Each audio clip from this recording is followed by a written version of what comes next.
Ali was plucking the guitar string while Raju sat beside him, and Wang was lying on the ground. After the chorus practice, these three best friends spent their free time together. They enjoyed listening to the guitar music while munching kwesi put. Wang and Raju gave out a big clap for Ali when the performance has ended. Both praised Ali and they joke around with each other.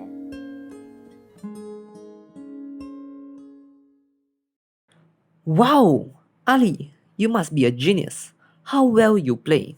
Yeah, man. The girls in our choir will have a crush on you. Hey, I also want someone to like me. I also want to play the guitar. Not long after that, Ali suggested it was time to go home. That evening, Wang asked Ali if he could borrow the guitar to practice at home. Ali, may I borrow your guitar for the weekend? I want to practice at home. Sure, mate. Here you are. But take care of it for me, okay?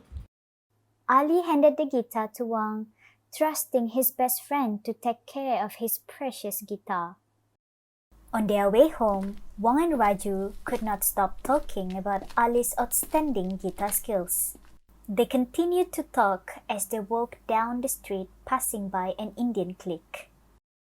Dey, Tambi. Don't be so snobbish, huh? You think you are rich carrying the guitar like that?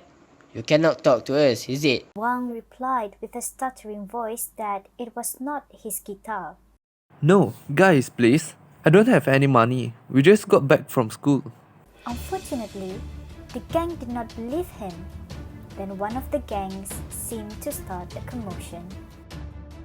The clique shouted while their hands continued to swing at Raju and Wang. You don't want to give money, huh? At this moment, Raju and Wang knew that they had no choice but to fight back with the cliques. Unfortunately, one of the members could snatch the guitar from Raju and smash it on the floor. You're an insolent kid. Now let us teach you a lesson. They walked away obnoxiously. Wang and Raju were still stunned by what had just happened. Wang immediately picked up the broken guitar and then they walked home with a heavy heart. Raju walked down the street of his house dejectedly. Each step he took felt so heavy. Not that he minded the swollen cheekbone and his bruised knuckles, but he feared more his parents' responses to his disheveled condition after the fight. Glancing at his watch, he knew he had arrived home late. His heart was racing and he was sweating. Judging from Raju's state, his mother rushed to him. Raju, are you alright? What trouble did you get into, Raju? Raju kept his head down and he struggled to find his voice, leaving her question unanswered. Raju found his father watching television across the living room. As he hurried to his room, his father's voice stopped him. Son, why are you late? Raju did not dare look up at his father's face. Do you enjoy getting into fights? Son, you really want to be a something under my roof? Raju remained still and silent. Answer me, son. No, I don't want to be a something. In a second, his father's rage turned into disappointment. You never take my words seriously, son. I told you too many times, don't get in trouble with other people. Maybe I'm too easy on you. You take my word as a joke, don't you? Sitting at the dining table, he could not bear the silent treatment his parents gave him, so he decided to let the cat out of the bag. Appa, Amma. Now, you know how to speak. Anbe, let's hear what he has to say first. I'm sorry, Appa. Amma. I didn't start the fight. Wang and I... Oh, now you influence that Chinese boy to be a something like you too? Let him finish, Anbe. On the way home, we got robbed and beaten up by some thugs on the street. His father realized his mistake of being consumed by anger without knowing the whole story. we are going to find the solution to this problem, son. I'm sorry for not letting you explain first from the beginning. Raju was relieved at the thought that his parents were willing to help him solve the problem. As soon as Wang came home, Mrs. Ling was busy wrapping up wontons for customers' takeaways. Wang would usually greet his mother after school, but that day was slightly different. She was shocked to see his mouth bleeding. What happened to you? I've been brought by a gang. Anger started to ripple through Mrs. Ling as she glanced at a broken guitar that Wang had brought. Whose guitar is that? Why is it broken into pieces? Ali lent this guitar to me. She couldn't hold her wrath and started to scold him. You think you were born in a golden mansion, don't you? For God's sake, we've just opened a food stall. We've hardly even got any profit. Can't you see your father lying there? He needs to be treated. It's all about money. And now, you're making things harder for us. Enough! It's not his fault. He didn't ask to be robbed. Tears rolled down his cheek as he thought he could not provide for the family like other husbands would do. Wang immediately rushed to his father and hugged him tightly. The day went a bit gloomy the next day. Wang's mother was busy preparing fillings for the wontons in the kitchen. Suddenly, she heard a knocking sound on the door. Mrs. Ling peeped through the window and saw Raju's father with a bag of plastic in his hand. She immediately opened the door and welcomed him to the house. Hey Kumar, how are you? I'm fine. Look, I've brought you your favorite butter brushed naan. Mr. Kumar explained his intention for the meeting. I came to discuss regarding the broken guitar. I'm sure Wang has already told you about the whole incident. Kumar suggested that they both needed to help each other pay for the guitar. Mr. Ling agreed to his suggestion, but he asked for some time to save money. How about we try to earn and save some money in 2 weeks? Sounds good to me, Kumar. Thank you for being very understanding.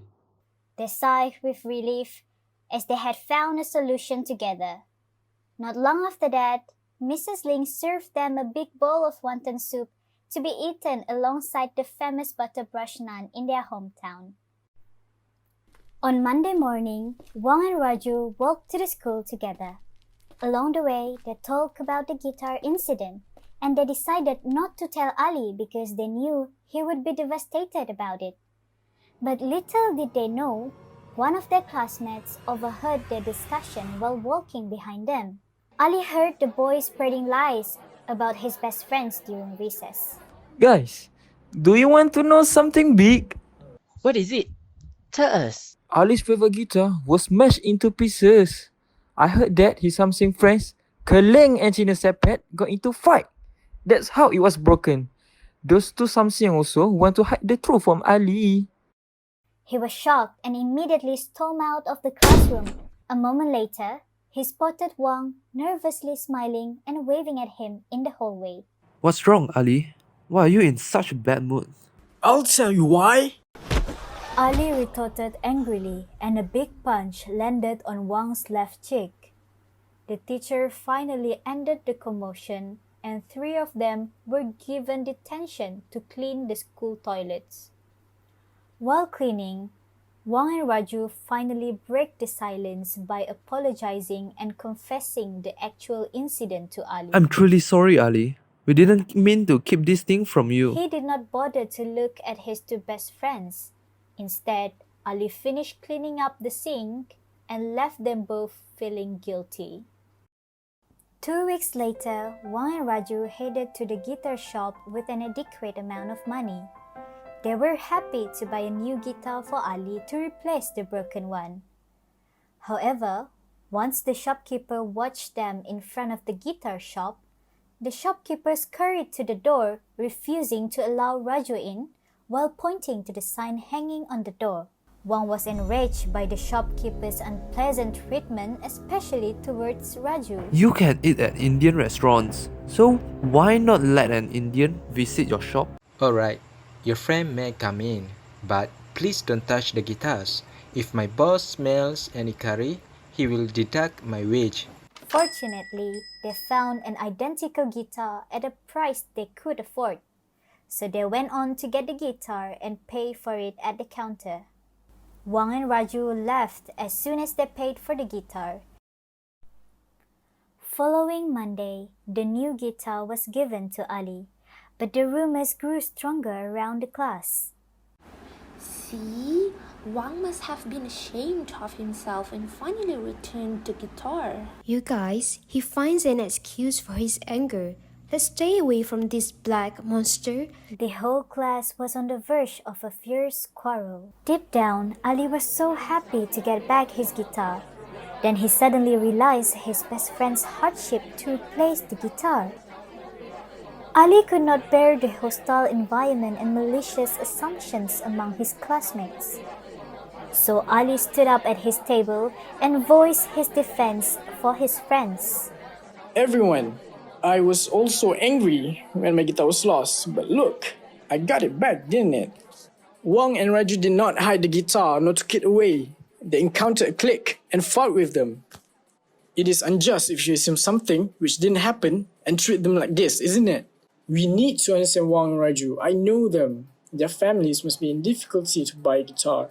So let's calm down. Think about what would happen if the same thing happened to us.